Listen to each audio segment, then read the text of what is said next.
365 days ago, South Carolina changed forever. At a Wednesday Bible night study at Emanuel AME Church in Charleston, a gunman opened fire, killing 9 people. It was an act of hate meant to shake the city, the state, and the country. But South Carolinians chose unity, forgiveness, and love. On a week where so much tragedy has already struck our country, today we stand hopeful for change and refusing to give way to hate. We honor those who lost their lives and we reflect on the healing 1 year has brought. This is News 19's Healing in Charleston.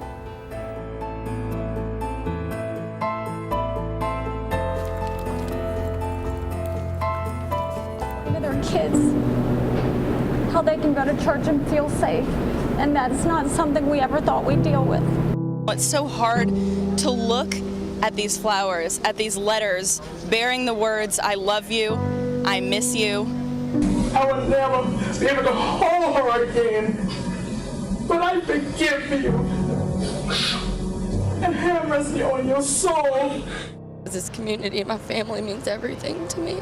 It'll become easier with time, but today, it became really real that this happened around the corner from me. It's scary. We are a strong and faithful state. We love our state, we love our country, most importantly, we love each other. And we will not let the enemy break our faith. It's that forgiveness, love, and faith that we are honoring today. Thank you for waking up with us. I'm Colby Gallagher in for Dion. And I'm Ashley Isbicki. The families of 9 victims have asked that today be about healing and strength, not sorrow. So while our hearts are heavy, we honor the resilience of Charleston, and that's where we find News 19 Savannah Levin. She's preparing for the memorial service that will be later this morning. Guys, standing right now at Mother Emanuel AME Church in Charleston. A year ago, 12 people were getting ready to wake up in their homes, having no idea that evil was about to walk in and change their lives forever. 9 people would wake up in their homes for the very last time, went into a Bible study at this church right behind me, and a gunman sat down among them as they praised God and killed 9 of them, took away 9 beautiful souls. Now on that 1-year memorial, we remember them, we remember their loved ones, we pray for their families, the people that they left behind, and we also remember the love and the solidarity that we showed as a community. We caught up with a few people who stopped by the church yesterday and just wanted to pay their respects, and I'll tell you that included one church group of kids from Orlando. In the midst of everything that's happened there, they wanted to come down to Charleston and pay their respects to those Emanuel 9. They just said that with everything going on in the world, you kind of have to separate these things and remember that everyone lost someone, that the state's heart was broken, that the country's heart was broken every time there's a shooting, every time there's a tragedy like this. And we've been asking you all morning as you think back to this time a year ago, and it really is breaking all of our hearts, it feels like again. But as we're looking back at the tragedy, also remember the solidarity and the love that we saw. A year ago today, there were prayer circles happening every hour on the hour as we just lifted this city, lifted these families up in prayer. So let's do that again today. In Charleston, Savannah Levin, News 19 WLTX. Now, we will be streaming that memorial that's being held later today on our website, WLTX.com, and on our digital channel 19.2, which is on Time Warner Cable Channel 1255. Among those who will attend that service will be Senator Clementa Pinckney's best friend, Kylon Middleton. Middleton's word of reflection on Pinckney's life came moments before President Obama delivered the eulogy. He's known Pinckney for decades, and their relationship was more like family than friends. A year later, it's still very difficult for him to understand life without his best friend. I think I'm more resilient. Yeah. You don't really know what's inside of you until you are put to the test. And so whereby, certain things theoretically you would think that would break you, yeah, much stronger in so many different ways. Tonight on Friends at 5, we hear more from Middleton on how Pinckney's daughters are dealing with their father's loss. And families of the Charleston victims have made their headlines for their forgiveness and for their adoption of an attitude filled with hope. News 19's Megan Rivers spoke with the family of another victim as her grandfather's legacy lives on. It's been 1 year since Alana Simmons lost the backbone of her family. If anybody knows him, they know that he was like this really strong individual. He was strong-minded, he was strong physically, and he had a strong heart. Her grandfather, Reverend Daniel L. Simmons Sr., and 8 others were gunned down by a man they welcomed into their Bible study service at Mother Emanuel AME in Charleston. Losing him was hard, but it was important for us to continue on that legacy. Police say Dylan Roof told them that he shot and killed his victims because he wanted to start a race war. Instead, he unified communities. The family's response of forgiveness moved the nation. Forgiveness piece is a multi-level thing. You know, first of all, the forgiveness isn't for the other person. It's for us.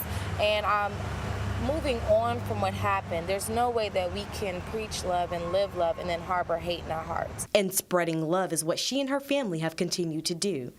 During Ruth's bond hearing, Simmons told him hate won't win.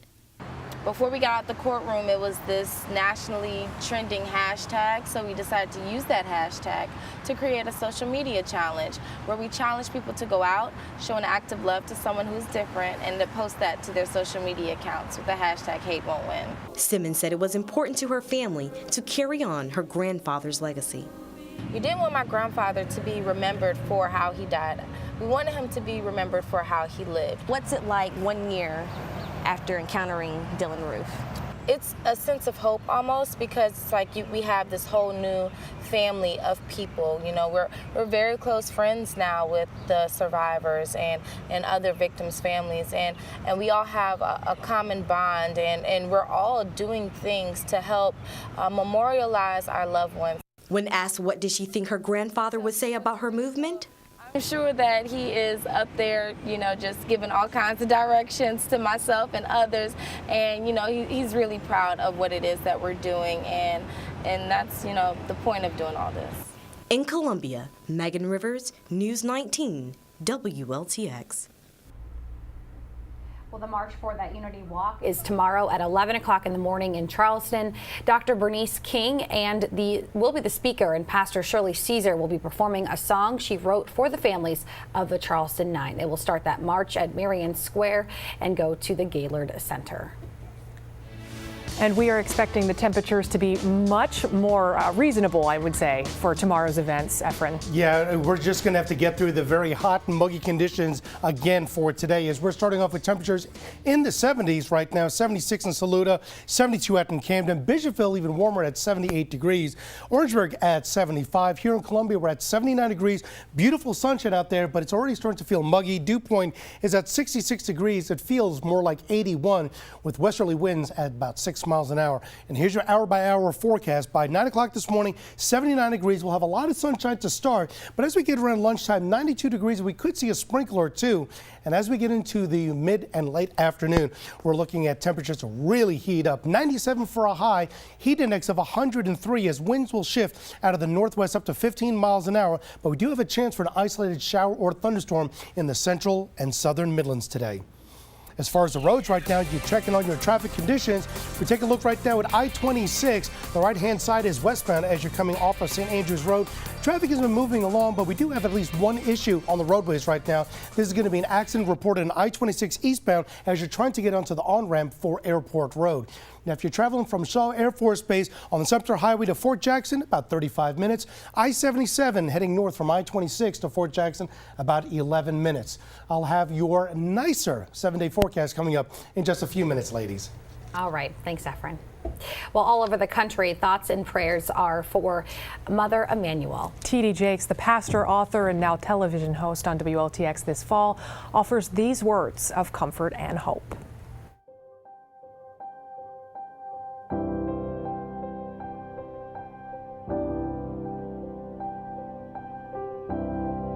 We are facing an anniversary that is not a moment of celebration. It is an anniversary of bloodshed and lives lost and homes devastated.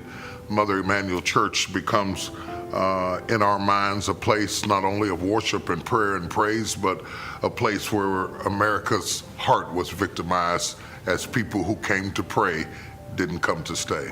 Our hearts go out to those families and friends who are affected, to the entire city, the entire state, the country, as we mark this first year anniversary.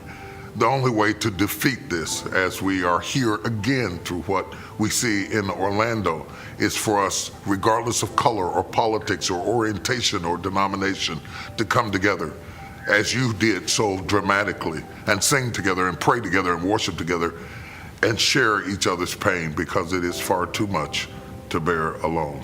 My heart, my thoughts, my prayers are with you on this first anniversary.